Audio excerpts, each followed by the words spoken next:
Hello, everybody. This is lecture 12. We want to continue talking about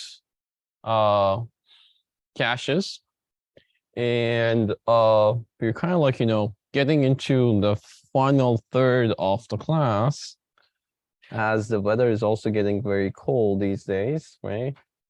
So we kind of like, officially starting November. And we want to talk about memory hierarchy, and this basically will be the last lecture for your quiz 2, which is going to be not next week, the week after, right? So whatever we discussed today, hopefully we can finish the slides. That would be end of what you need to know for your quiz 2. And quiz 2 would be anything after quiz 1. So basically branch prediction, BTB, control flow, out of order, and your caches, okay? And your project 2 will be also about caches. Probably next week I'll release it. So yeah, so today it's kind of like, answer some of those questions. Does anybody have any question before we get started? We're good? All right, so we talked about, cache performance and say essentially what we really care is this average access time from the CPU side.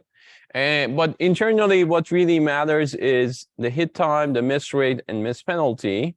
And we kind of start talking about, okay, what should we do to kind of improve these and so on, right? We talked about cache management. And the first thing we discussed was direct map cache, which essentially we said that the problem with the cache is small, so you cannot really store everything that you have in your memory in your cache. So you have to kind of decide what is the right strategy to kind of put things, right? If a new address comes, where should I store it?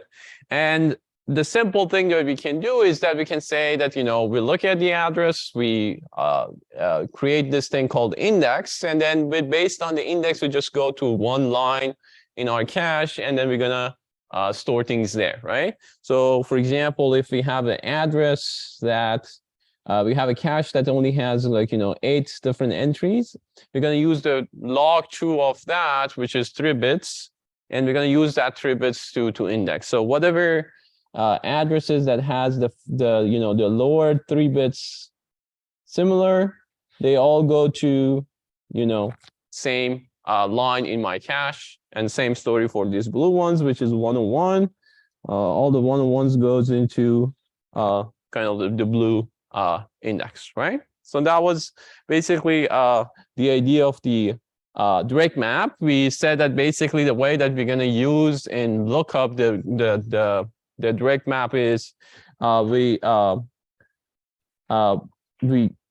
put the address into, we divide the address into 2 parts, the index and the tag. We said essentially tag is whatever left for the address. So if the address is 32-bit and you have I don't know, 10 bits of index, then 32 minus 10 would be your tag size. And you will have 2 separate tables. One is the tag store and the other one is the data store. We said that this data store is always the size of the data that you're storing in your memory. If it's 1 byte, it's going to be 1 byte. It's 32 bits, it's going to be 32 bits or whatever it is. This tag size, though, it depends on the number of entries and the size of your address and so on, right? So this tag store size could change. The number of rows still match with the number of rows in your data store, but this width of how many bits you need for your tag depends on the way that you store your things, right? And we typically have a valid bit here as well to just kind of say that whether this is a valid entry in my tag store or not. And the lookup is basically 2 things that happens at the same time, happens in parallel. First, we check the tag. So we first use the index to go to the right row in my tag store. So for example, if it's 111, I go to the last one here. I read the tag, I bring the tag into some form of a buffer.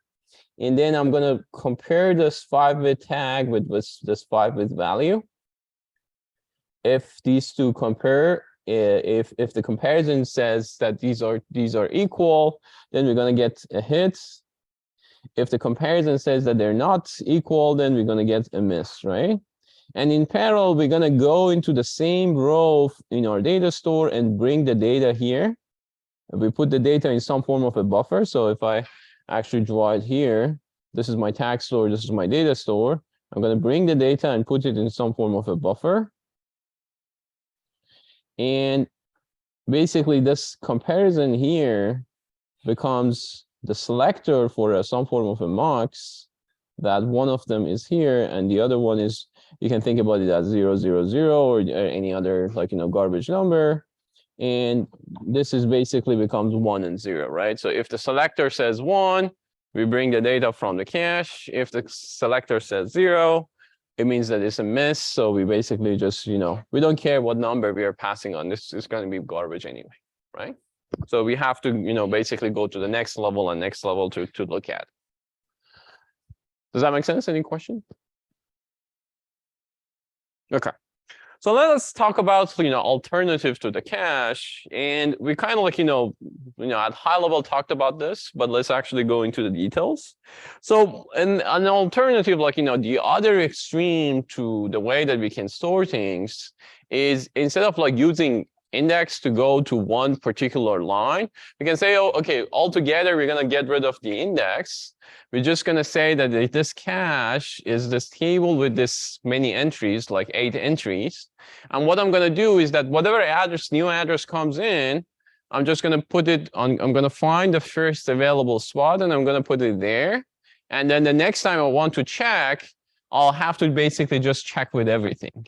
And this way, the nice thing about this, which we call it a fully associative cache, is then we basically use our storage the most effective way. So this was our direct map cache, right? We had the index and we had the tag. For example, if we have 3 bits and 4 entries, you have 2 bits of index and 1 bit of cache, 1 bit of tag, right? So that was like basically what we discussed last time.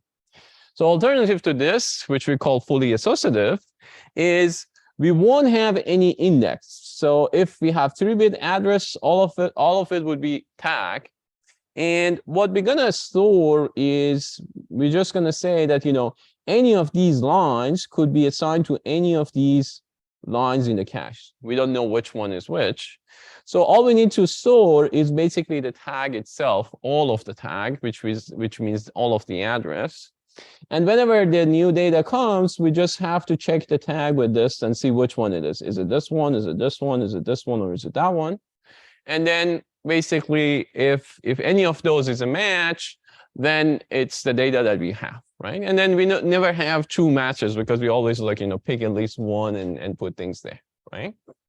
So this way, the good thing about this fully associative one is we get really, really good usage of our cache, because if all of the data is mapped to one line in our direct map, they will be distributed in our fully associative. But as we discussed it last time, the problem with this approach would be that you don't know where you have stored it, right? So you have to basically search through your entire cache in order to find that data. So that's the problem. So let's actually go with an example. Let's say we have an 8-entry cache, and I'm showing the tag and data in the same table, but you know that these are 2 separate storage units. These are the index, and this is the valid bits. I also have my fully associative cache, and for fully associative, there is no index. It's only tag and data, and then we also have our valid bits. I'm assuming that we have 8 lines or 8 sets, and then there's 1 block per set. And let's for now assume that our tags is 5 bits, okay? Just to make things simple. So the pattern that we're gonna see, for example, is 1, 2, and 8, okay? And for this to kind of be mapped into the cache, let's see how this is actually mapped into my direct map cache, and it's also mapped into my fully associative cache. So for now, I'm just assuming that these are basically my tags. Okay, so I'm not using the lowest 3 bits for the index. So let's say we have tags of 0, 1, 2, and 8. Let's see what's happening to the direct map and fully associative. For direct map, the first one goes here, so we put the tag 0 here. Then we put the 1 here. We put the 2 here.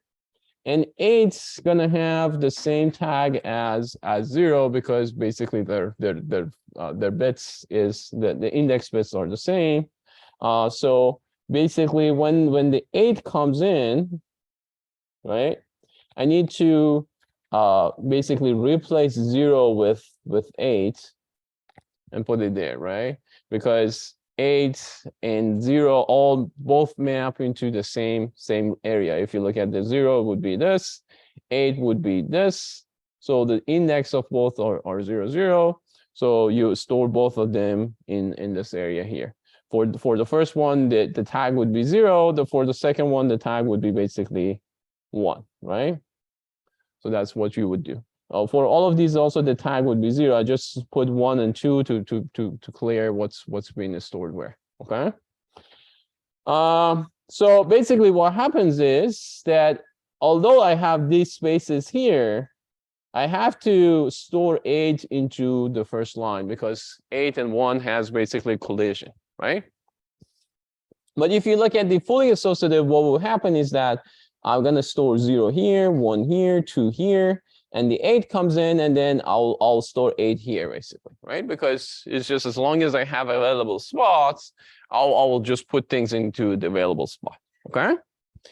And then things actually get worse if you have a pattern like this, that 0, 8, 0, 8, 0, 8, because what happens with your direct map is you're gonna store 0, and then you kick out 0, and then you put 1, or basically the address 8, and then you kick out 8 and put 0, kick out 0, put 1, and so on and so forth, right? So you just basically they're kicking out each other just because both of them kind of map into the same row, and direct map has no way of protecting or preventing this, right?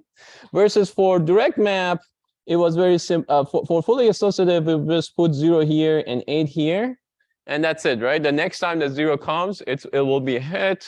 The next time 8 comes, it will be a hit, and so on and so forth. So for this pattern, your direct map cache will have 0% hit rate, right? Versus your fully associative one, incur the first 2 misses because we haven't seen that in the cache. So the first 2 will be miss and miss, but these all 4 will be all hits, right? So you will have 4 out of 6 hit rate for your fully associative, right? Versus for your direct map, you had 0, right? So that's kind of like the advantage that fully associative gives you. Is that clear what we are doing here? Okay. Yeah, so I'm just basically showing this here to you, that the direct map will be all misses, but fully associative actually after the first 2, after the first time we see these addresses, afterwards, they will be all hits, right? So if you compare the direct map with fully associative, it's not just that, okay, if fully associative is obviously doing better, so why don't we use a fully associative? Unfortunately, if you look back at this formula here, you'll see that, only miss rate is not the only thing that we care about. We also care about our hit time and our miss penalty, right? So if you compare direct map and fully associative in these 3 different areas, you will see that the hit time of direct map is significantly lower than fully associative. Why? Because for direct map, we go directly into one cell in our cache, and it's either there or not there, right? So just one comparison that we need to do, versus for fully associative, we need to do n comparisons, right? And n is the number of lines that you have in your cache. So for example, in the previous example, we have to do 8 comparisons here in order to know whether our fully associative cache is hit or not. Of course, sometimes we might be lucky and the data might be in the first one, but on average, we have to n divided by 2 searches, right? So on average, it would be in order of n searches for us to find that data. Versus for direct map, so this was for fully associative, n divided by 2, or order of n, so O of n. Versus for this one is O of 1, right? It's just one search in, and that's it. So it's constant timing for direct map. So hit time, direct map is much, much better. But on the other hand, the miss rate fully associative is much better, right? Because fully associative is essentially using the entire area that's available. So fully associative miss rate of fully associative is much lower than direct map, and that's good. And the miss penalty for both of them are the same because miss penalty has nothing to do with the current layer of cache. It's about the next level of cache, right? So miss penalty in both cases is the same because remember, miss penalty is the time it takes to bring the data from the next level of cache, right? So regardless of what type of cache you're using in current level, the miss penalty is always about the next level. Okay? So comparing these two, we kind of like have two contradicting things to look at. We want hit rate, but also we want to minimize our hit time. Okay. So to balance these two and kind of like both optimizing our hit time and optimizing our miss rate, the idea is what we call a set associative cache, which basically it's neither direct map nor fully associative, but it's kind of like semi-fully associative inside a direct map cache. Okay, so what we are doing is that we call this thing that we are basically allowing things to be assigned in any of these lines. We call this associative, right? Because basically any of these lines can work together in order to store something, versus this one is a direct map because it's just mapped directly. So what we are saying is that the idea that we can use is that instead of like saying that the entire cache is fully associative, maybe what we can do is that maybe we can say, okay, these 4 lines together are one block, and maybe these other 2 lines in 4 lines together is another line for us. Within these lines, we can have fully associative, but between these 2 lines, we will have direct map. So basically what we're going to do is we're going to kind of divide our design into different what we call sets. And then within those sets, then we have like a mini fully associative cache. Okay. So for example, what we can do, so this was our direct map, right? And this was our fully associative. What we can have is, instead of having like 2 bits of index, maybe have 1 bit of index, and then within those 2 cells, then have a fully associative. So basically, this would be the idea that I'm going to use 1 bit of index. So I'm going to have 2 different sets, either set 0 or set 1. But then I have, instead of like having 4 fully associative sets, I'm going to have 2 in each of these 2 sets. Okay. So what can happen is that we're going to look at the first bit as the index, and then we're going to either pick the top one or the bottom one based off the 0 bits. But among these 2, and any of those can be stored. So we can either store on the left side, which we call way 0, or we can store on the right side, we call it way 1. Okay. So these things are called ways. So we have a 2-way set associative cache in this case. Okay.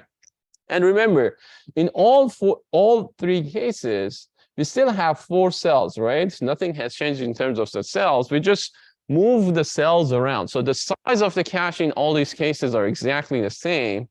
It's just the way that we are treating and the way that we are saving our data is changing. Okay.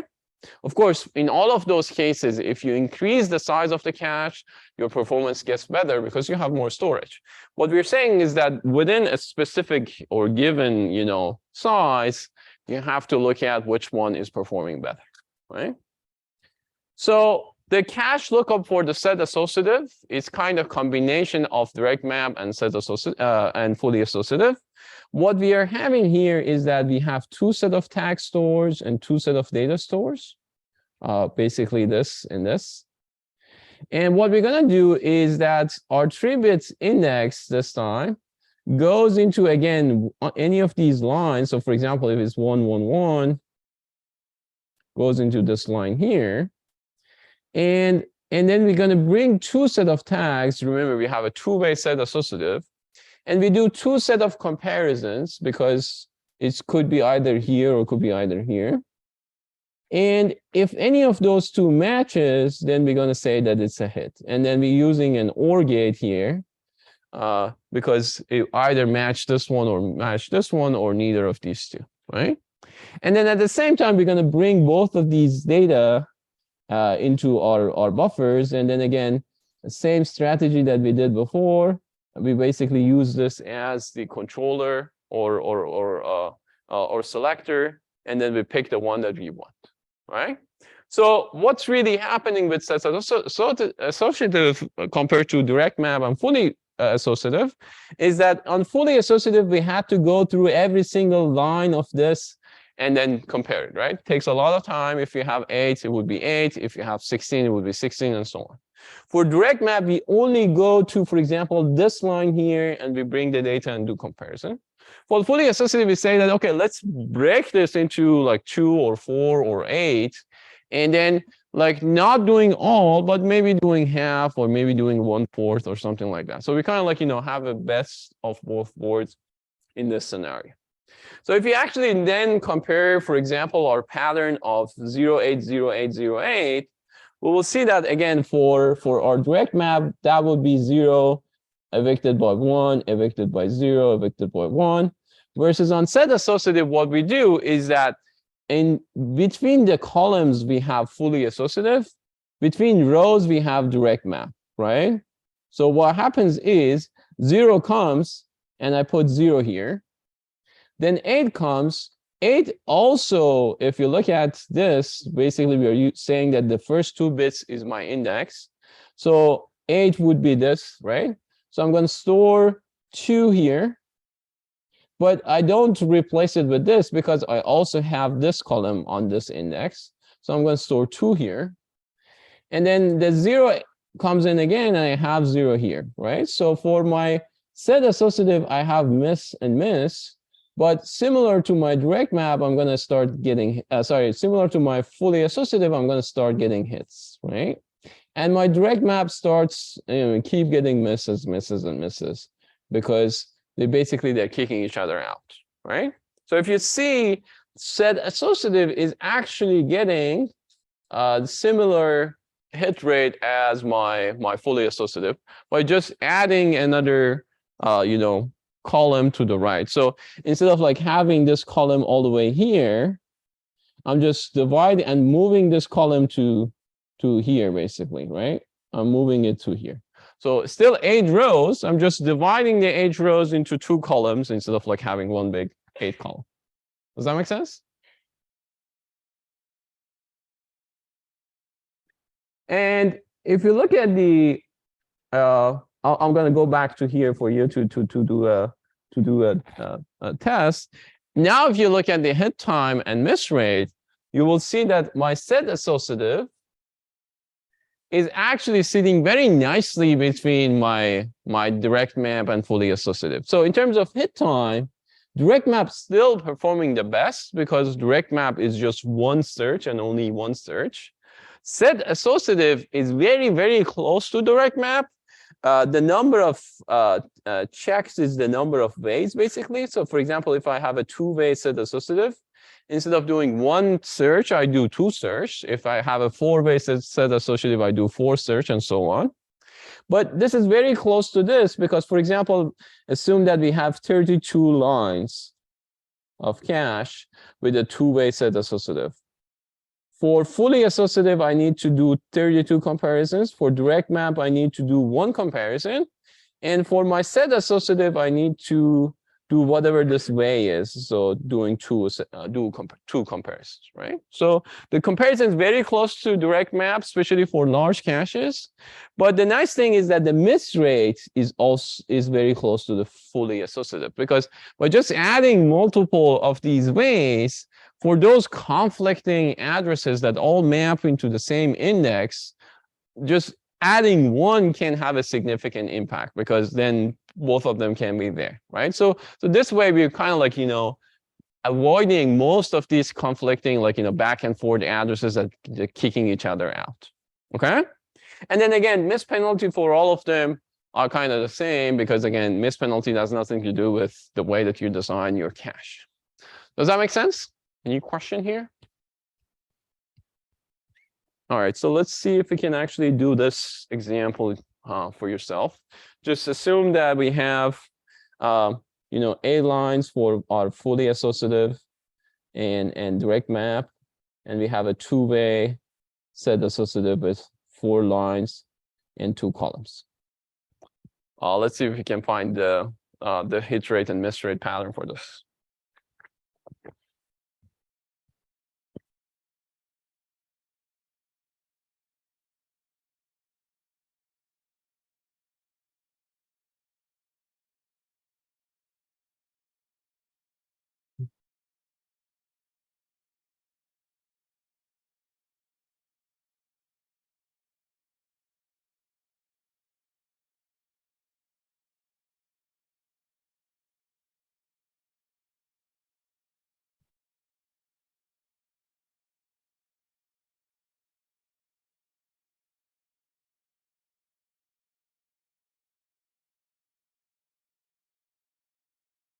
Anybody ready?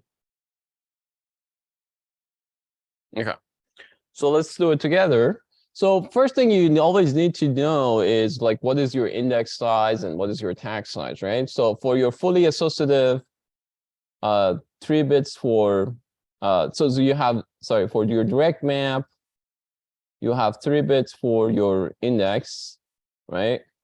And whatever remains would be your tag, right? For your fully associative, you have 0 bits for index. And for your set associative, you will have 2 bits for your index, right? Because I have 4 rows, so I'm going to have log of 2, which is 2 bits, okay?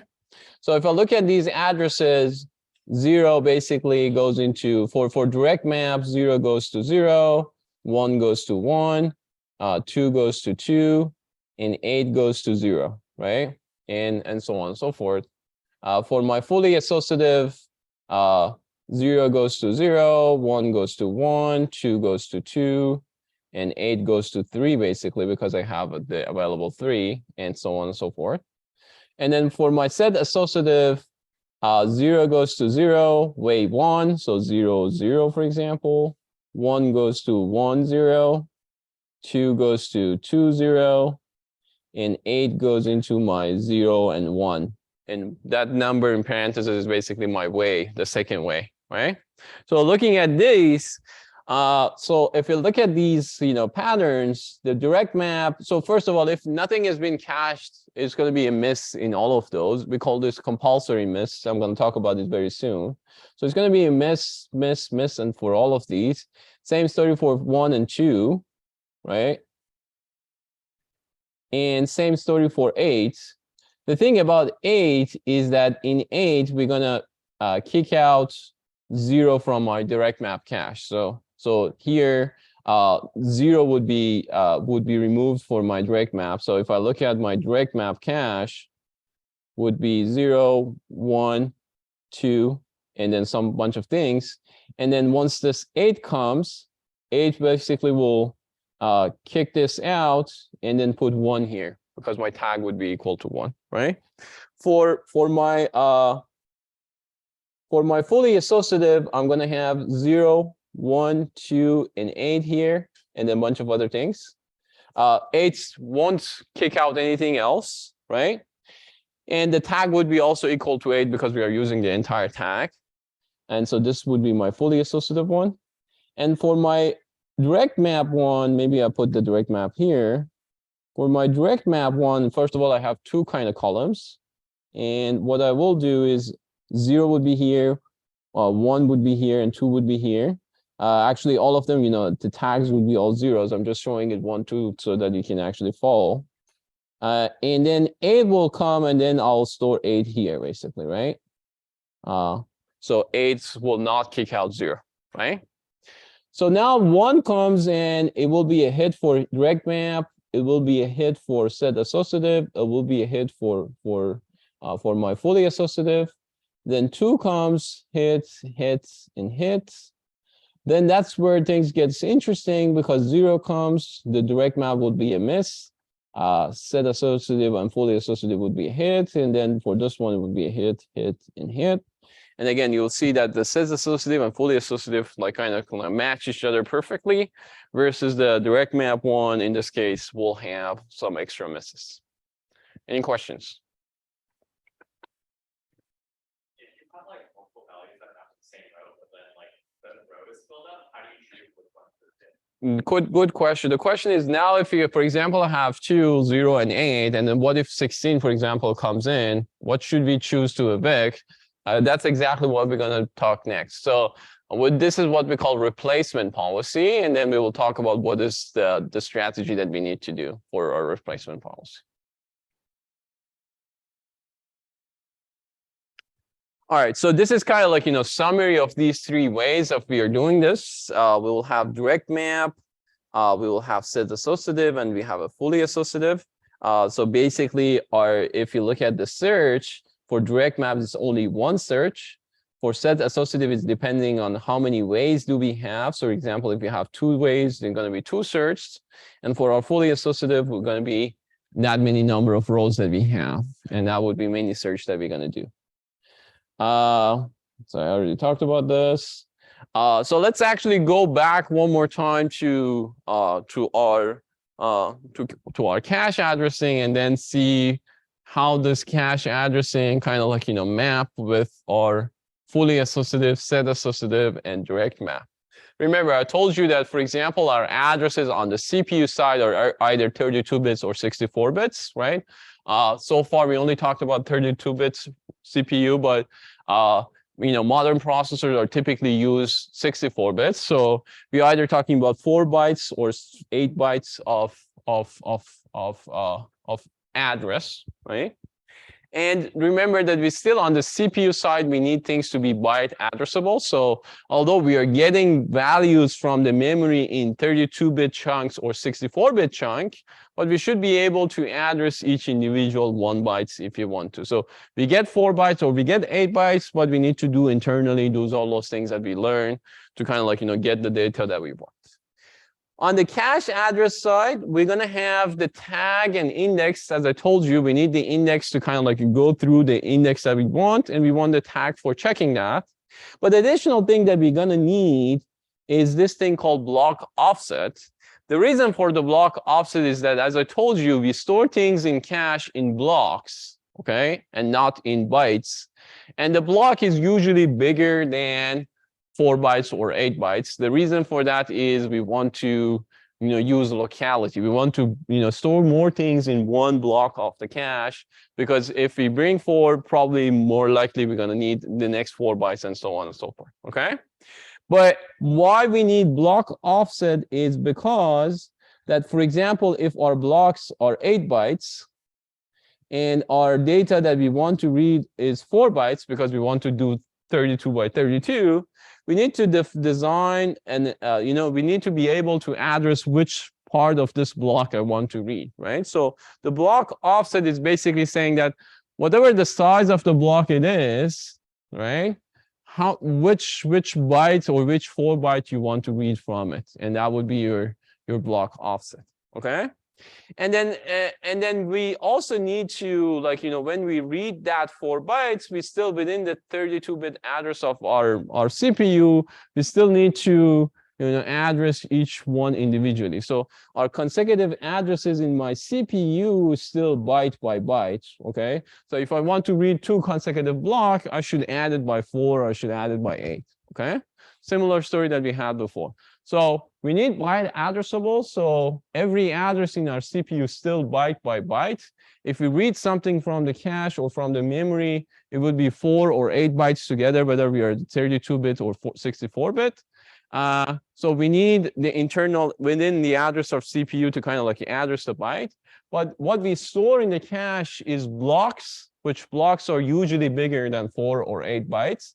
So in order to be able to read the 32 or 60-bit data that we want, within the block, we need to also say which 4 bytes do you want, right? And that would be our block offset, okay? So to give you kind of a big picture, we usually show caches, the direct map, the set associative, and fully associative with these 3 numbers, C, B, and S. And this is basically your your direct map.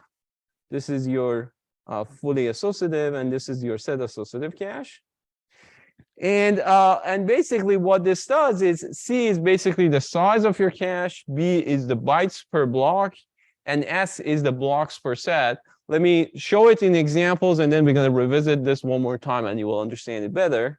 So for example, for my fully associative cache, okay, what would I get is that if I have blocks of 64 bytes, and that is usually a standard in modern caches. So my blocks are 64. I mean, my lines are 64, and my blocks are typically 8 bytes. So 8, 8, 8, 8, and so on. So what will happen is that if I want to basically address this blocks, like, you know, from this line, if I want to get my 8 bytes out, what I need is, since I have 8 of these together to create that 64, I need 3 bits of block offset, right? I have 8 of these 8 bytes blocks in order to select which one I want in this in this set, which is a 64 byte set. I need 3 bits or log of, you know, 64 divided by 8, and that would be the number of bits that I want to address. And here, the reason that these are 8 bytes is because I'm thinking about 64 bits addressing, okay? So 64 bit addressing, this is a 64-bit processor design. So every small blocks within my set is 8 bytes because I want to read things in 64-bit chunks. But within the set, I need 8 of this to create a 64-byte cache line, okay? So this thing called cache line, and it's always 64. This is typically the standard in modern processors. And since I need to read things 8 byte by 8 byte, I need 8 of these. So that's why I need 3 bits to kind of address which one I want. Does that make sense? So that is what we call a block offset. Okay. So our address, our 32-bit address, for example, is the first 3 bits is my block offset. And since this is a fully associative cache, I don't need anything else other than this. I don't need index. So everything else is a tag. Okay. So again, the addresses are 32 bits, but the value that we read is a 64-bit value. Okay, because this is a 64-bit CPU. Okay. If this was a 32-bit CPU, then this would have been 4 bytes, 4 bytes. And we had, like, again, 8 of these, for example. Does that make sense? And then the way that we are basically doing the checks is since this is a fully associative cache, we need to basically compare this tag with all of these tags, right? And then my tag is, in this case, 29 bits. So I have basically, if, for example, I have 8 lines of this, I need to have 8 comparators and compare it with every single one line in my cache. Then the one that is basically, you know, there, we're going to put it there.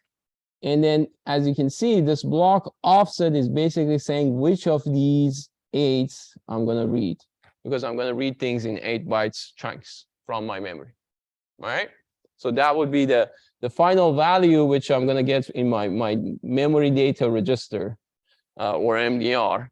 That would be the final things that I'm going to get from this cache. Does that make sense? Any question here? So again, things are stored in 8 bytes by 8 bytes in each block. 8 of these needs to come together to create one line, which is a 64 bytes of a cache.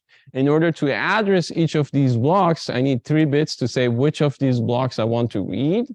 And the rest for fully associative would be 32 minus 3 for the block offset, and that would be the size of my tag. Okay? So if you continue doing that for my direct map, remember, we're going to have the index as well. The block offset still would be 3 bits because we're still doing 64 byte, and each block is 8 bytes. But since I have, for example, 8 rows here, I'm going to need log of that, which in this case is 3. So I need another 3 bits for my index. And now my tag becomes smaller because it's 32 minus 3 minus 3. So it's going to be 26, right? And the nice thing about the direct map is I don't need to do the comparison for every single one of them. I just need one comparison. I basically use this index to select which of these lines I need to select. I'll just go there and compare it with that one. And then again, this selector is just telling me which of these blocks I want to select. And that goes into my memory data register, whatever it comes out of my memory. Okay, so the difference here is that we only need one comparison here versus in the previous one, we need to have every single comparison for all the lines. The tag in this case was 29 bits. In the tag in this case is 26 bits, but we also have 3 bits for the index. And in both cases, I'm using my block offset because I want to address the blocks within the same cache. Question?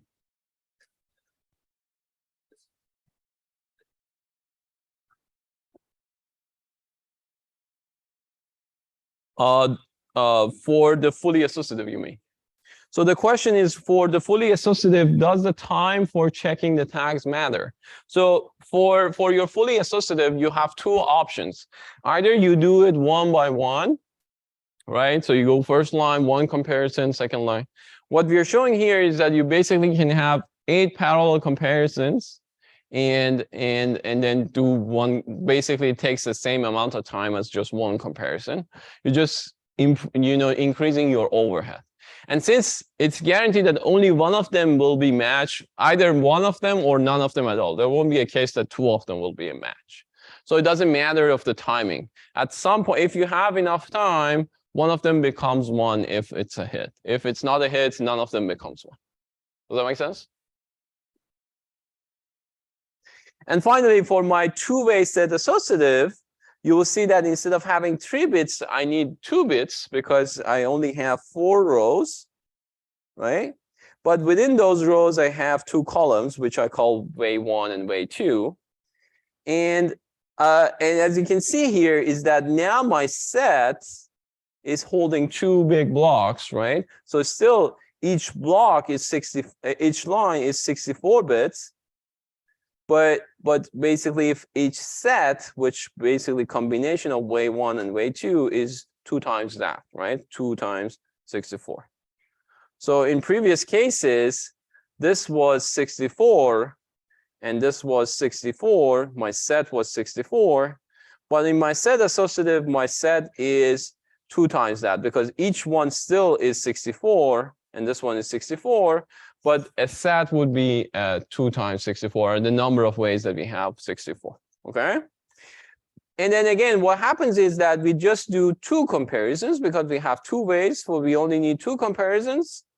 And basically, this comparison tells us which of these ways we need to select. And within those, one of those ways, we're still going to have our word select for base of the block offset, and we're going to get that value, okay? So if you look at here, there's 3 bits for this, 2 bits for this, and this one going to be 27 bits, 32 minus 3 minus 2, right? So the tag size would be 27 versus the previous case, the tag size was 26 versus the previous case that the tag size was 29. And the number of comparison here is only 2. For fully associative was 8. And for direct map, it was just 1. Okay? Any question here? Good? Yeah.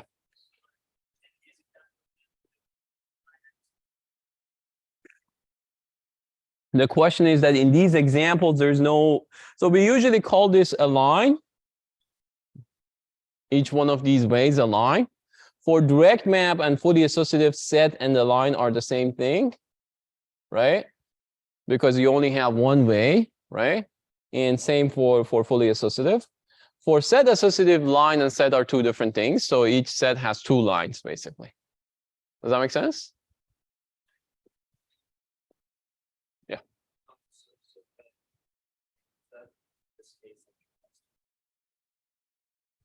The question is the offset that applies to both of them. Yes. So what will happen is, again, if you see here, you'll see that it's still one of my lines has all the 8 blocks, right?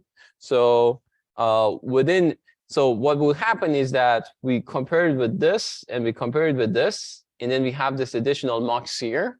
It only match with either left or right. So at this point, I already picked either this one or this one. If none of them match with them, we don't care. If one of them matches, then at this point, we have selected one of these two. And then within that, we use this to kind of like select this one or this one or this one and so on and so forth, right?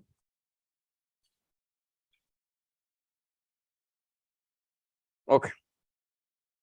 So again, going back to this, if you actually look at those values that we talked about with this, you will see that basically these numbers now make sense.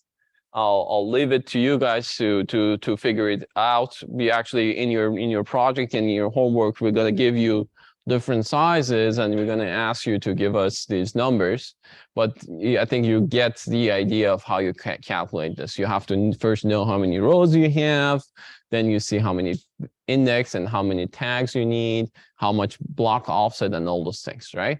Standard is we always use 64 bytes, but as in one line, the size of the line, so you usually only need 3 bits of offset if you're talking about 8 bytes by 8 bytes. If you're talking 4 bytes by 4 bytes, then you need another bits for it, you need 16 of that. But we can obviously change things with different configurations as well. All right. Any questions about the set associative, fully associative, or direct map and the way that we kind of address this? Okay. Yeah. So I think we already got this, the blocks, the lines and ways, and the sets. All right. So maybe after the lecture, just, one more time, just, give a simple example for yourself to get these numbers. For some cases, line and set are the same thing. For some cases are not the same thing, right? All right. So let's go back into our original question, and then let's think about other problems that we might have in a cache. So we said that essentially the goal of designing a cache is minimizing the access time, right? And we said that problem is that the size of the cache is limited. So what we need to do is coming up with strategies to fix that, right? And that's, for example, one thing that we did was saying that you can have something like set associative that can kind of balance between direct map and fully associative. By the way, fully associative and direct map is not like, they're being unused. They're actually being used, for example, for L1 caches that your hit time is very, very important. Typically, we use, for example, something like a direct map. For more lower level caches, we use things like, set associative or not, and so on. But typically, set associative is the one that's being used widely in most of the levels in the cache, okay? So we talked about where to store data and how to find it with this cache structure. But the second thing is what would happen on a miss, how to store things in our ways and so on, now that we have, for example, something like a set associative, right? So the data management is the question. And the 3 things that we need to kind of answer is install, update, and replace. So install means that if a new line comes in, where should I put it, right? So where should I store it in my cache? The update means that if there is a hit for this specific line, what should I do? Should I do anything, or should I just ignore, continue? Should I maybe change that data to somewhere else, kind of like prioritize it? And then finally, the biggest question is the replace bar, which essentially, if a new data comes in and the cache is already full, what should I pick to kick out, right? So for direct map, it's easy. Just go to the index and kick it out. But for fully associative and set associative, the things get interesting because you have options, right? For fully associative, you have options among all the lines. And for set associative, you have options between the ways. You can pick way 1 or way 2 or way 3 and so on and so forth. So the question is, which one is the good one in order to optimize my performance of the cache? And by optimizing, we want to optimize the average access time, right? So let's see what we should do. So let's talk about each of these 3. Okay, So in order to understand this, we have to first understand the type of misses that we're going to get and see what we can do for each type of misses. We're going to have three types of misses. The first one is what we call a compulsory miss. This is a miss that it's the first time you see this data is going to be a miss. And it doesn't matter whether we're using direct map or fully associative or set associative, whether we update the cache correctly or not, we're going to always have this compulsory miss because this is the first time that we are bringing this data. It hasn't been cached yet, okay? So the compulsory miss is basically nothing that we can avoid with our caches. There are some other methods to improve the compulsory miss that I'm going to talk about, but the structure of a cache has nothing to do with compulsory misses. The capacity miss is the type of miss which is purely based on the size of your cache. And the way to kind of measure a capacity miss is that we're going to say that if this cache was a fully associative cache and we still had a miss, this is what we call a capacity miss, because we are assuming that fully associative is the best way of utilizing the space in your cache. And still, if you incur a miss in your fully associative, that's purely because you didn't really had enough space in your cache for that. So we call that a capacity miss. And then finally, we have what we call a conflict miss, which the conflict miss is basically the way that you're replacing and you're putting your data in your cache. So if you have a set associative or direct map, that's when you're going to have your conflict miss. And basically what we're saying is that if you had misses just because you had this data in your cache before and you had other spaces to save this, but you didn't, and you still have a miss, that's what we call a conflict miss, okay? And if you think about basically with like a right replacement strategy, what we can improve is this conflict miss, right? This conflict miss we can fix, because if maybe we didn't evicted 0 and 8 and kept both of them, then we didn't have any misses. But since we are kind of like evicting 0 and replacing it with 8, we have this conflict, and that's the reason for the miss, right? So we want to kind of avoid that kind of misses. So let's see what actually happens on the miss. And let's start with like a direct map and a fully associative one. So let's have, a pattern like this. And if you put these into my tag, would be 0, 0, or I'll just put 0 and 1 to make it simpler for you to track. So 5, 7, 6, and 7, right? And then for my fully associative, I'm going to have the exact same thing, right? And then 8 comes in, and now I have to make a decision. For my direct map, I don't need to make a decision. It's obvious that it's going to go there, right? But for my fully associative, I can make a decision. Do I want to kick out 0? Do I want to kick out 7? Do I want to kick out 3? Which one do I want to kick out? And that's important because, for example, if we have a pattern like this, that maybe after a few instructions, we're going to have something like a 7 that comes up again.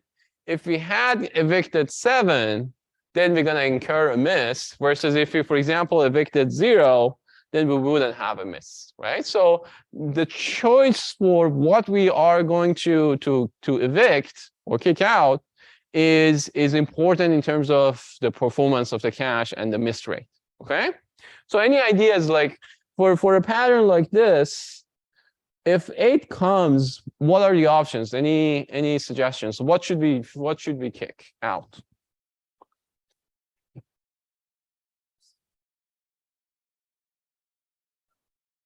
So one option is kick out 0. Why 0?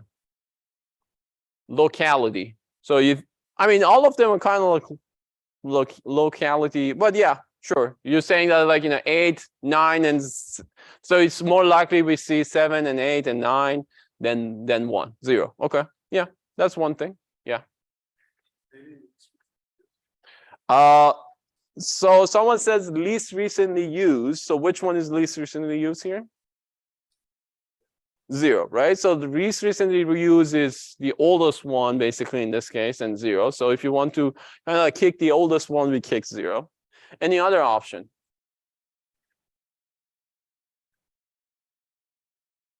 Something very basic. Any other? Yeah. Yeah, we can do it randomly, right? We just pick one. We don't care which one, and you just kick it out, right? That could be also one thing.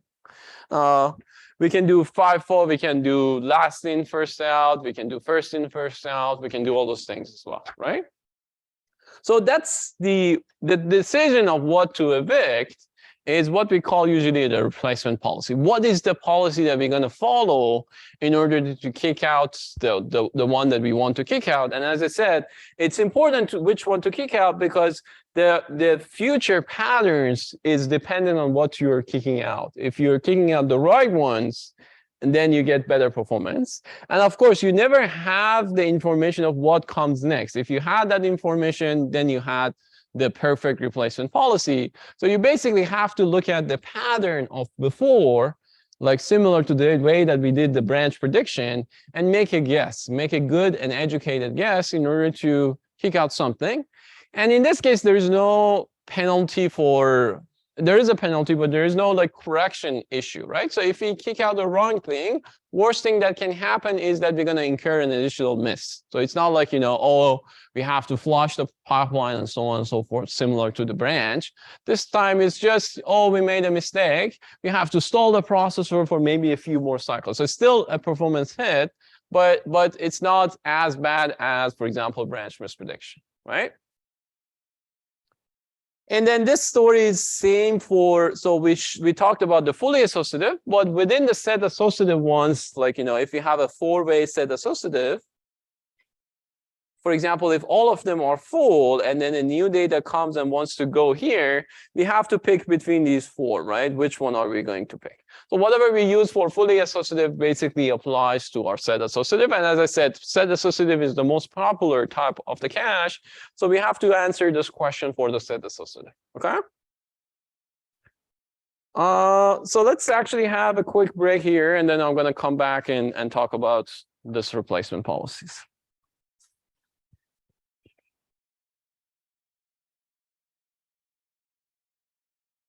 All right, so let's continue.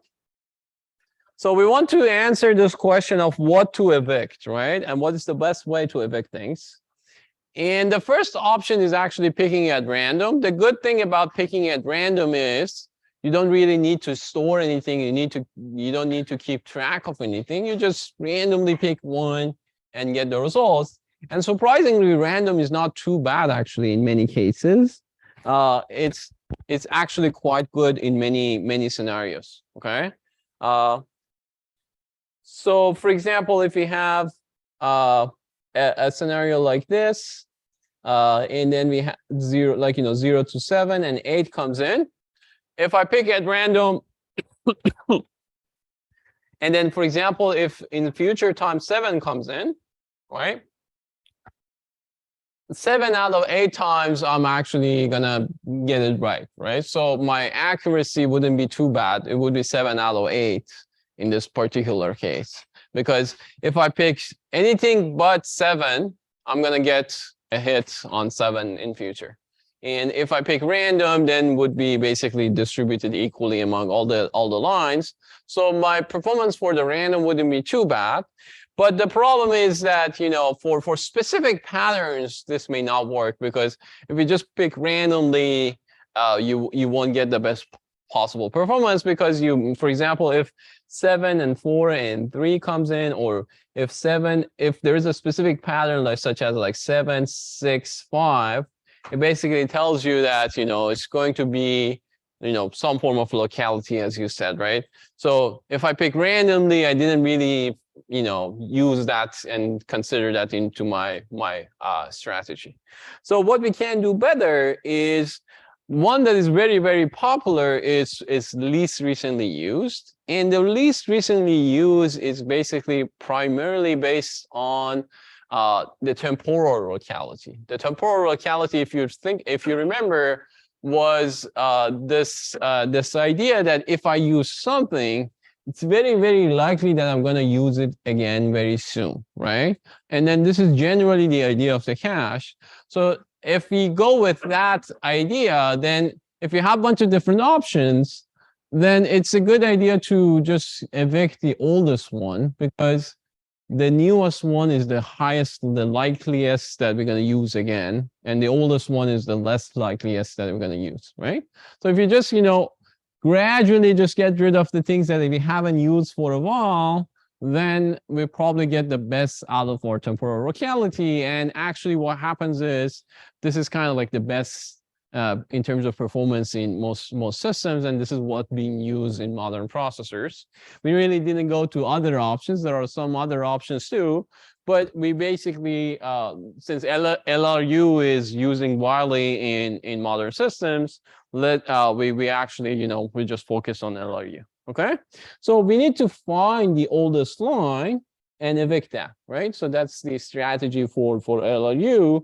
The problem with the LRU is finding the oldest one requires some, metadata, requires some tags, some information, right? How do you know that this is the oldest, right? It's not just, the numbers here. Yes, of course, these numbers are like, 0, 1, 2, 3, and sequentially we access this. But what if, for example, we do 100, 50, I don't know, 32, and these random numbers, and then we just put them in the cache? How do you know which one was the oldest, right? So you need to, some form of like a, age counter. You need some form of a counter to store with each line to kind of keep track of what was the oldest, right? So that's the extra overhead that you need to pay, and you need to store this with your line, because for every line you need this. So basically, whatever you need to store will be added to the overhead of your cache, okay? But actually, let's see how this would work. So what we are adding here is this extra column called position. And the position, basically, think about the position as the oldest is 0, for example, and the youngest is 8. Okay, so position 8 is the most recent one. And what you want to do in your LRU is finding the position 0 and kick it out. Okay, see if I have this. Okay, so for example, let's say my pattern is like this, and I already have my tags, and let's say the initial position of this is like this.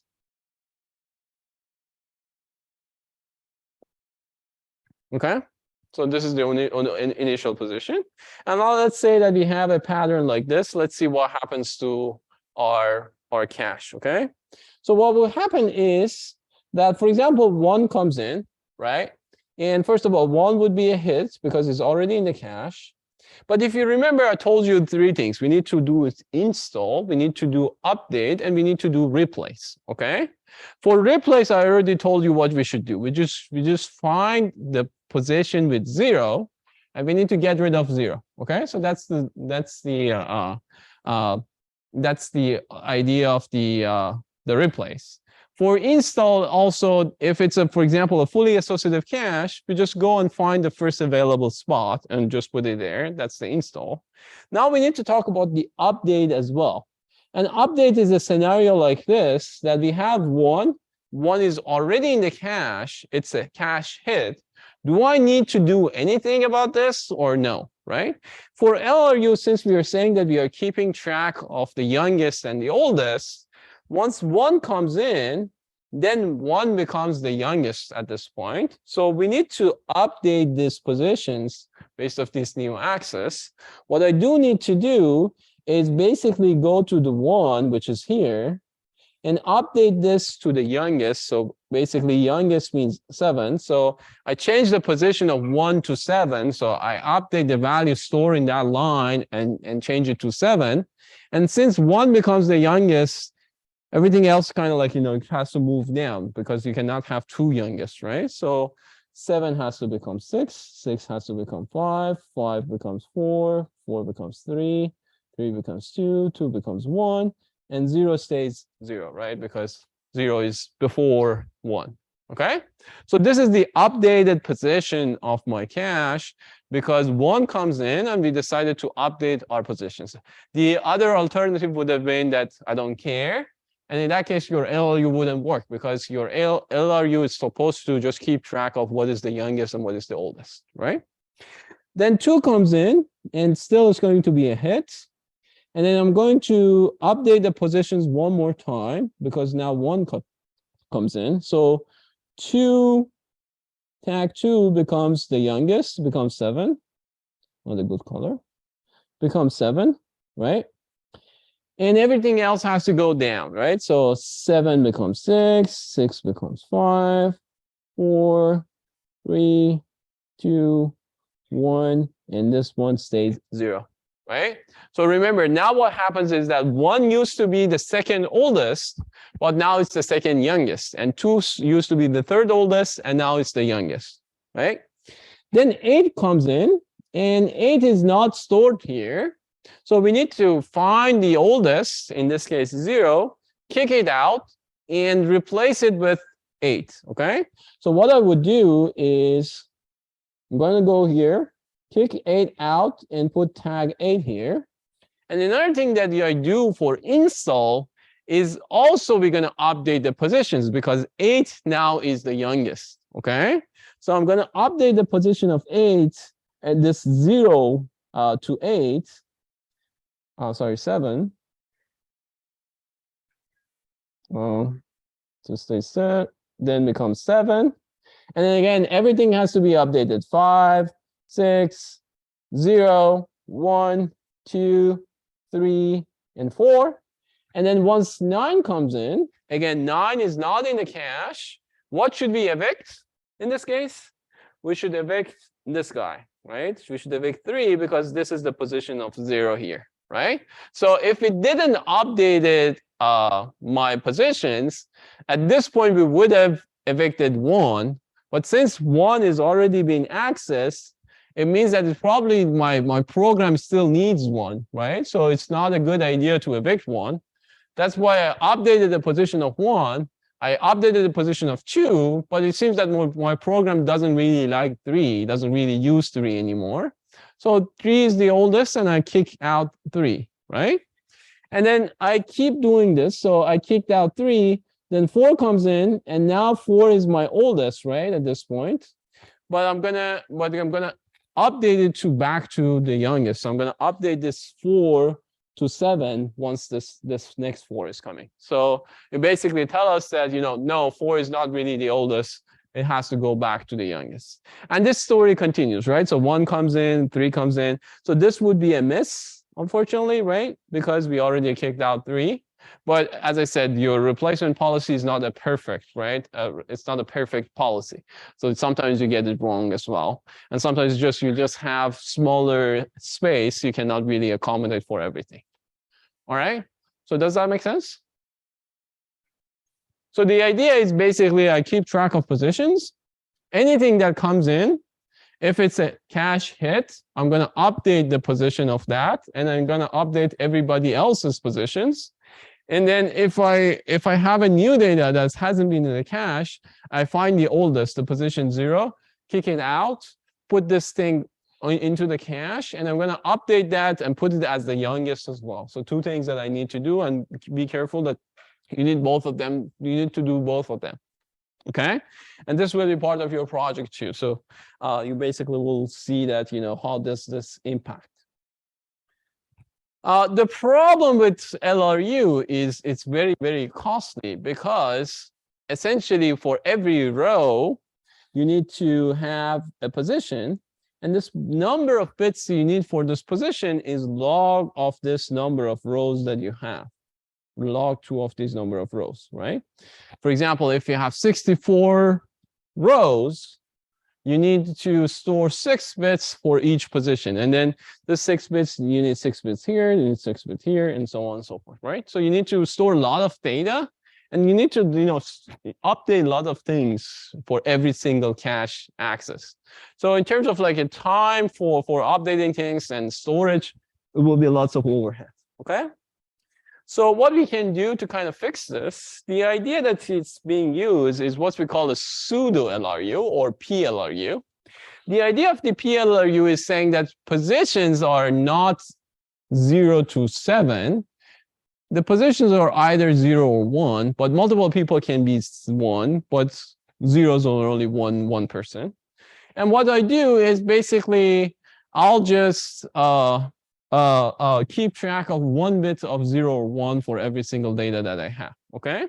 So for example, I'll start everything with 0. Okay. Same pattern that I have before. If there is a hit in any of these, I'm going to just go and look at that specific row and I'm going to flip it to 1. Okay. So for example, if for example we have 3, 4, 5, I'm going to go in 3 and make it 1. I don't change anything else. Once 4 comes in, I'm going to go and change 4 to 1. When 5 comes in, I'm going to change 5 to 1. So 3 of them are equal to 1. Rest of them are 0. Then what will happen is that on a miss, we start from the top and find the first row that is 0. Okay, so for example, if I go back here and change this example to maybe 0, 1, and 4, then I will change flag 0 to 1, this one to 1, and this one to 1. Everything else stays at 0. Okay. And then on a miss, what will happen is, for example, let's say 9 comes in and I want to replace something with 9. What I would do is that I'm start from the top. I'm going to see that the flag for each of these.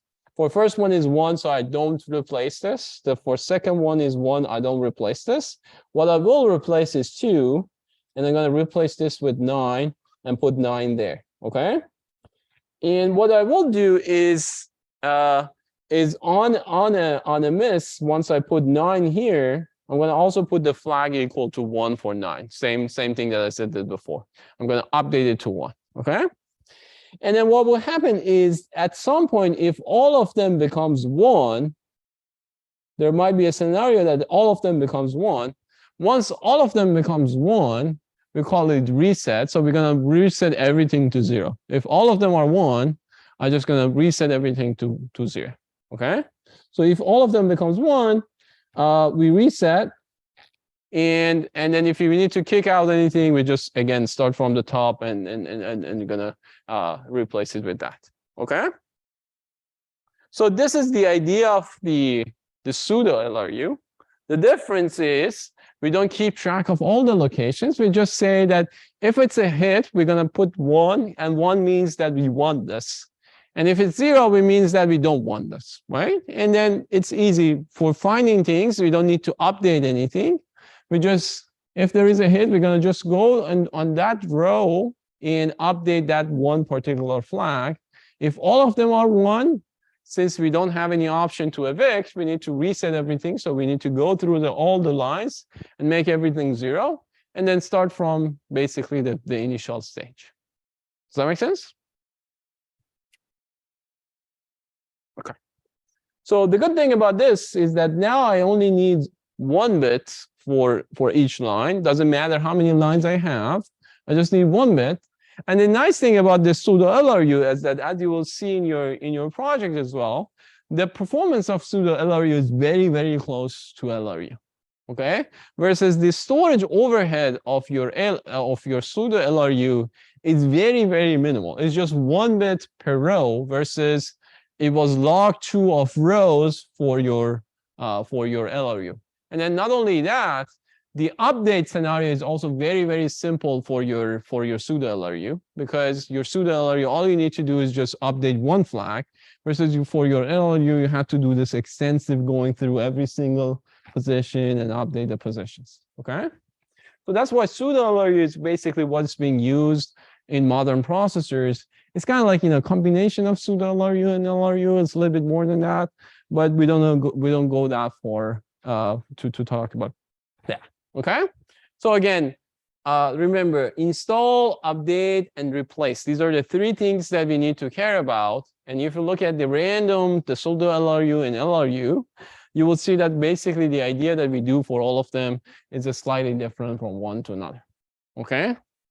And that's what you're going to implement in your projects. These 3 things, and you will kind of like, you know, compare the performance of each one of them. All right. Any questions?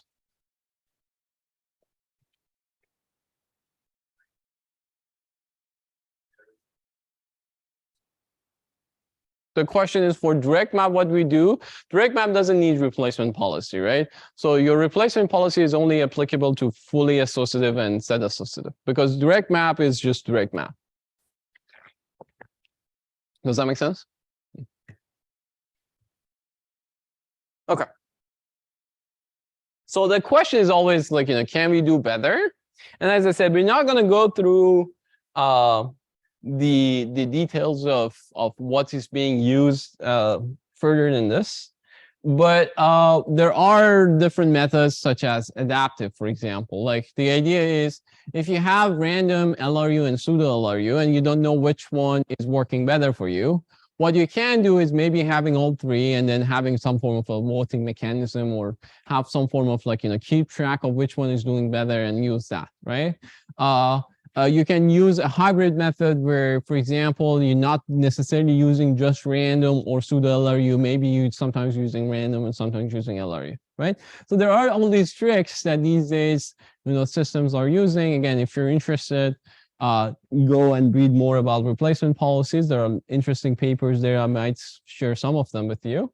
But just keep in mind that, the kind of like, the most popular ones that being extensively used in modern processors is the pseudo LRU one, okay? And one thing I put here is that, the performance of your replacement policy is really dependent on your workload. There are workloads that doesn't really have any temporal locality, and in that case, your LRU doesn't really work. And so maybe there are other ways that you can think about to fix that. But generally, for majority of the programs and on average, locality and temporal locality is the main thing, and that's why your pseudo LRU actually works pretty well in most cases. Okay? Okay, so now let's talk about other issues. It's not just about replacement policies and how we store things. Let's talk about other things as well. The first thing I want to talk about is inclusivity versus exclusivity of the cache. And the reason we have this is, remember, we had L1, we had, for example, L2 cache, and then we had L3 cache, for example. Usually, as I said, most smaller systems has these three layers. So now the question is that my main memory is here, and then it has lots of data that doesn't fit into this one, or this one. If I want to store things, should I be what we call exclusive, or should I be inclusive? Which means that if the data I store here, should I also store it here and store it here as well or not? This we call inclusive caches. Or you would say that that doesn't make sense because that's kind of like, waste my area. So whatever I store here, I don't store it here and don't store it here. So what I would do is, for example, if there's a miss, maybe on a miss, I'm going to bring things first here. Then I will kick it out and put it into L2. Then I'll kick it out and put it in L2 and L3. For the inclusive one, when I put and bring things here, I also put it here and also put it here, okay? So exclusivity means that the only data available in one of these levels. Inclusivity means that the data is available in all the three at the same time. Well, three means like, if you have three, if you have 2 or 4, it's going to be on those two or 4, okay? So what's the advantage and disadvantage of each scenario? The advantage of inclusivity is data is very, very easy to find in inclusive caches. And the reason that we want data to be found is that once we get into multi-core systems, you will see a scenario at which we want to evict things from my caches. We want to invalidate things from my caches. And the invalidation for inclusive cache is very simple because we know that if it's in L1, guaranteed that it's going to be in L2, guaranteed that it's going to be in L3. If it's not in L1, if it's not in L3, it's guaranteed that it's not going to be in the other two, right? So what we need to do is just search one level, and if it's there, then we know it's in the other places. So invalidation of cache, if you want to flush things, it's much more easier. And you might ask, why do we want to flush things? Once we get to multi-core system, you will see that we need to flush very, very often, okay? But of course, the disadvantage is the wasted capacity, because you're basically saying that my L2 part of it is just repeat of L1. And remember, L1 was in order of kilobytes, few kilobytes. L2 was in order of like tens and hundreds of kilobytes, right? And L3 was in order of megabytes. So saving L1 in L3 is not a big deal because we are talking about order of magnitude larger space, but still some wasted space here. For exclusive data, it's exactly the opposite. It's efficient capacity, but on the other hand, it's hard to find because we don't know whether it's in L1 or L2 or L3. We need to go to every single one of them and find them if we need to, okay? So that's one thing. The second thing is about store, right? So what should we do for store? So if a data from the processor comes and we want to store it in the memory, should we bypass the cache completely? Or should we write things to my cache as well as I'm writing it to my memory? Why would I want to write things in my cache?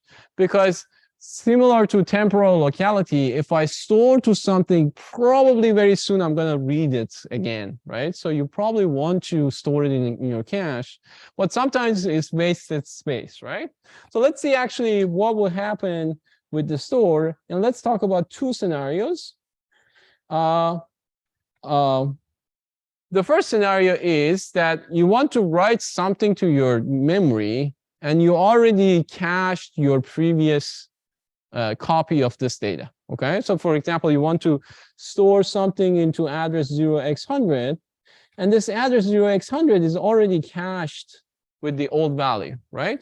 So what you need to do is we need to update my cache and my memory because the old value needs to be updated. But another thing that we can do is that we can only update my cache and don't update my memory. We call this dirty. So we make our cache dirty, but my memory doesn't get updated. And we only update my memory when we are evicting this data from the cache. So what happens is, so this is the data coming from my CPU. I have one record in my cache, and I have obviously that record in my main memory as well. So this new data comes in, this blue one, and obviously I need to update both this one and this one because these are old values and I need to update it with this new value. So the question is, should I update both of them at the same time? Or what can I do is I update only the cache and don't change my main memory. And only change my main memory when this data gets evicted from the cache, and then it's going to be written back to my memory anyway. So it's kind of, I'm saving some additional writes because I have it in my cache. And if I want to read anything, I'll read it from the cache anyway. So why would I need to update my memory? Okay. So the first strategy, which we call write-through strategy, we basically write through my cache. I update both my cache and my main memory. The second strategy is called write-back strategy, which means that I don't update my memory, I just update my cache. And whenever the cache is getting evicted, I'm going to write it back to my main memory, okay? The trade-off between these two is that this second strategy, the write-back strategy, requires an additional bit called a dirty bit. So we basically need to keep track of dirty bits and see which one is dirty and which one is not. Versus the first one, we don't care. We don't need dirty bits. We always, whenever the new data comes in, I just write it into both my memory and my cache. The good thing about the first strategy, the second strategy, is that I'm saving one extra write, right? So I'm saving energy, I'm saving time, I'm saving performance in my system because I only write it to my cache and then don't write it into my main memory, right? So there is a trade-off between these two. Both of them are being used in modern systems. The second thing is, what if the data that we want to write into my memory is not cached, right? So we still want to store something, but this time I want to store this data, and my cache and my memory, the data still exists in my memory, obviously, but it's not here in my cache, okay? So the data is not cached. So the question is, do I need to, when I write it to my memory, do I need to also put it into my cache, or should I bypass my cache? Okay. The first strategy is what is called write allocate, which means that whenever I write something that is not in my cache, I put it in my cache as well. That's the write allocate strategy. The second strategy could be that I don't care about my cache, I just write it into my main memory, and that's write no allocate. Okay. So again, the advantage and disadvantage of each one is write allocate is additional write to your cache, but you will have it in your cache. The write no allocate is that you just bypass your cache, so that would be good. You don't need to store it. But what if there is in future you want that? You have to incur a miss. You go to your main memory and bring that data back to your cache, right? So that would be an additional miss that you're paying. So you basically, it's kind of like, whether you want to save things for future or whether you want to be proactive and save it into your system. Again, both of them being used, and it really depends on the workload of your that which one is the good idea to do. Typically, if you go back to the write back, write through strategy and write allocate and write no allocate strategy, typically what you will see in modern systems is write back often combined with write allocate, because we want to keep everything in the cache as much as possible. So that's why we write allocate and write back are often combined.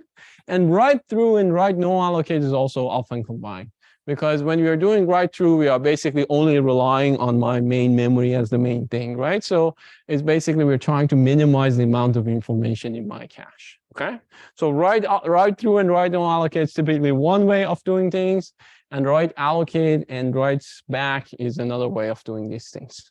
But of course, you can do write back and write no allocate. Nothing prevents you from doing that, but that's mainly doesn't make sense. Okay.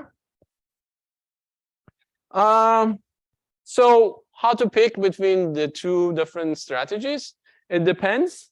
First of all, it could be different for each level of cache.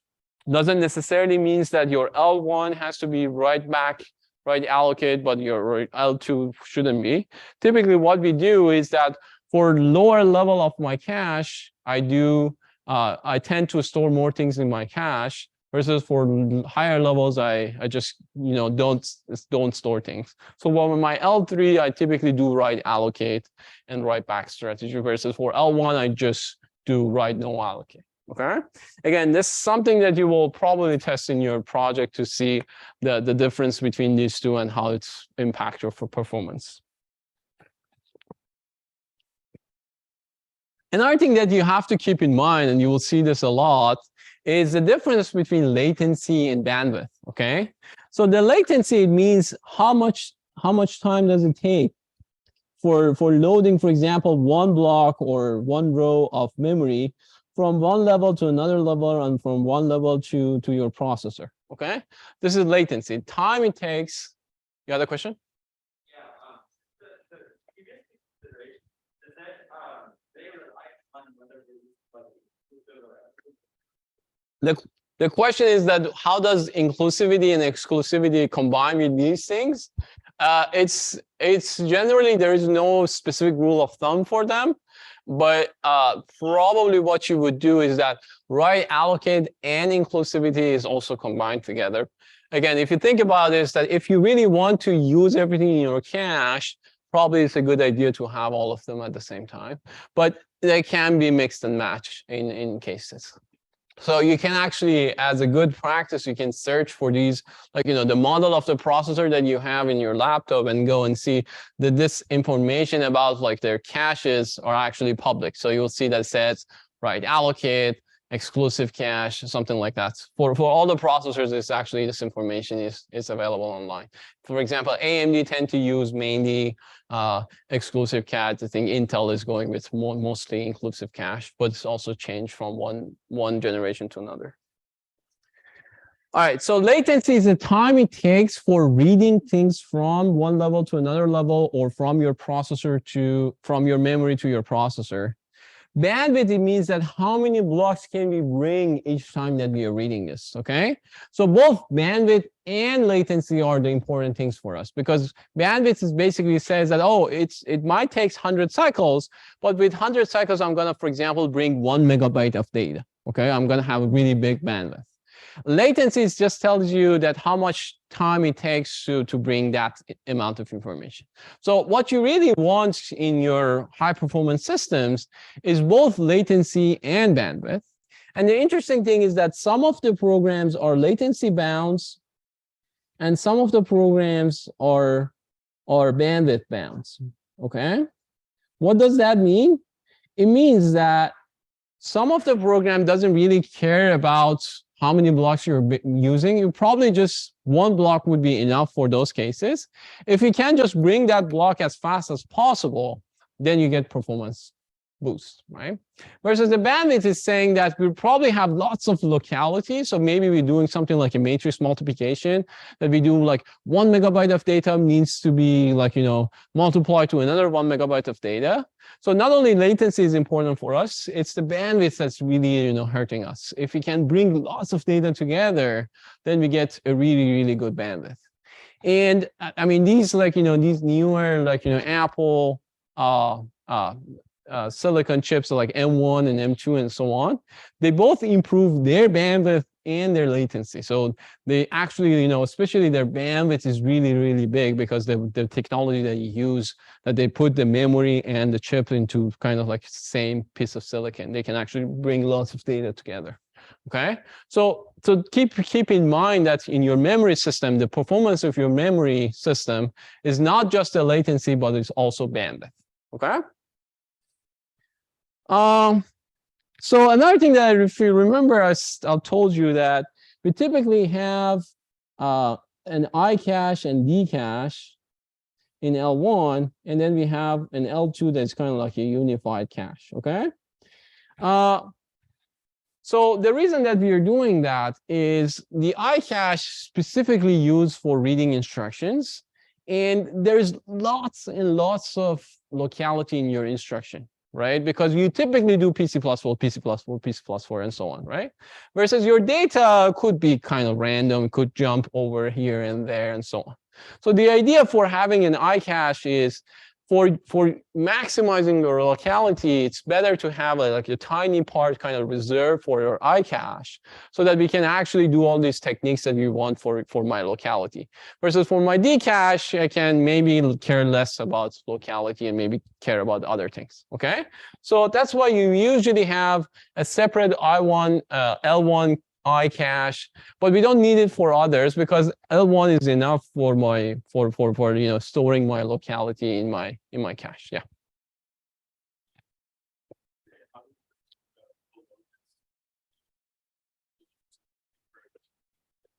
So we assume that everything that's printed is going to be data. So the question is, how do we know what is the instruction data and what is? So the operating system kind of handles that for you, because the operating system is going to divide your main memory into sections, like data section, instruction section, code segment, and so on. So it actually knows which part is instruction and which one is data. That's the job of the operating system. Actually, next week, once we talk about virtual memory, you see that how it's done. All right. So that's also something to keep in mind, that I1 typically has an instruction cache just because there are things that we can do in instruction cache because of the locality, okay? And we typically call this, hardware in Princeton. We already talked about this when we were designing our pipeline processor. When we have separate instruction memory and data memory, we call that a hardware microarchitecture. When we combine the two together, that's the Princeton von Neumann design, right? And the reason is that's coming from these two universities, the first idea. Typically, most modern systems using the Princeton idea. So we typically have one memory that is kind of like, some part of it is instruction, some part of it is data. Okay, and the reason that we have cache doesn't make them hardware design. It's still Princeton because your main memory is both storing instruction and data together. Okay. All right. So that's kind of where we are with our cache. We talked about replacement policies. We talked about a bunch of different optimization, including like write true, write allocate. We talked about the main thing that we talked about is the structure that we use in order to store things: direct map, fully associative, and set associative. Okay. The last thing about the caches that I want to talk about is, so we talked about this average access time and this hit rate, miss rate, and miss penalty. What I want to do is kind of like, summarize our discussions on how to improve each one of these three elements. Okay. So let's first talk about the miss rate and see what are the techniques that we used for reducing miss rate. And I'm going to also introduce some of the other techniques that we didn't talk about. Okay.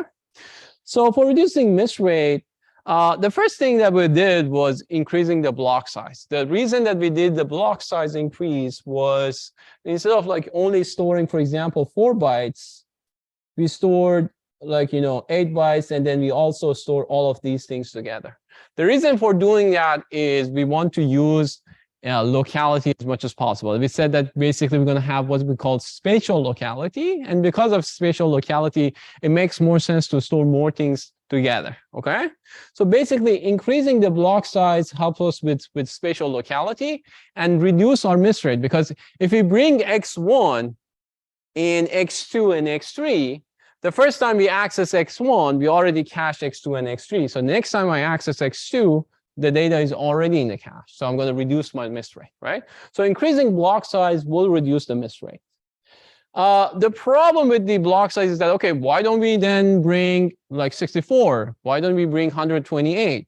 Because at some point, we're going to have what we call a cache pollution. We're going to bring lots of data. We're going to bring lots of junk that at some point, there is no enough locality to get used to that. So since we are bringing more data, we need to evict something, right? And those eviction is gonna hurt us in long term, because if we don't use all of it, then we're gonna basically pollute our cache. Okay, so the cache pollution is something that if you have a really big block size is also gonna hurt you. So it's really a sweet spot that you need to use in order to kind of like find this area that's like have the best performance. Another thing that your bigger block size can hurt you is that bigger block size means bigger miss penalty. Because remember, if you want to bring 64 bytes, it takes X amount of time. If you want to bring 128 bytes, then it takes 2x amount of time, right? So your miss penalties also increases.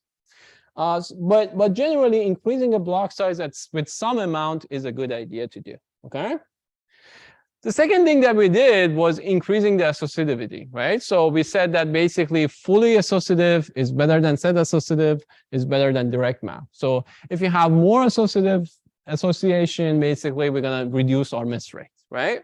The problem though is having more number of ways, at some point we're going to get what we call a diminishing return, which means that, if you have 4 versus 8, that extra 4 doesn't really help you because the conflicting addresses maybe just fit nicely in that 4.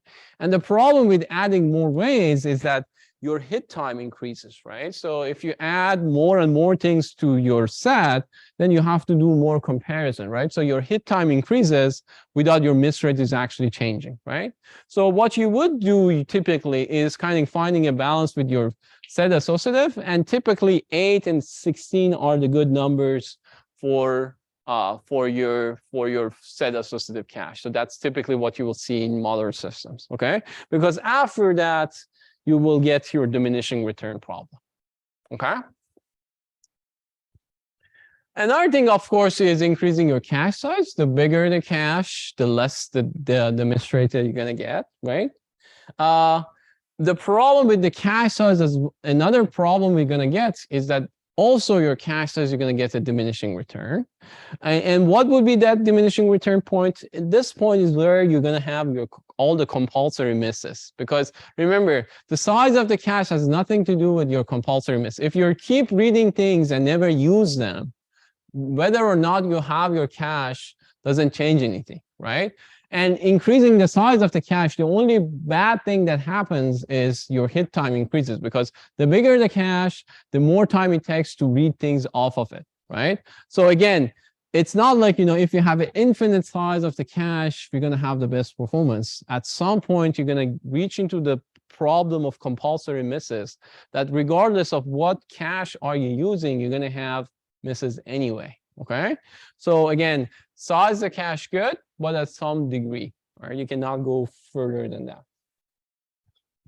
And then another thing to fix the issue of compulsory miss and reducing the miss rate in general is the idea of what we call prefetching, okay?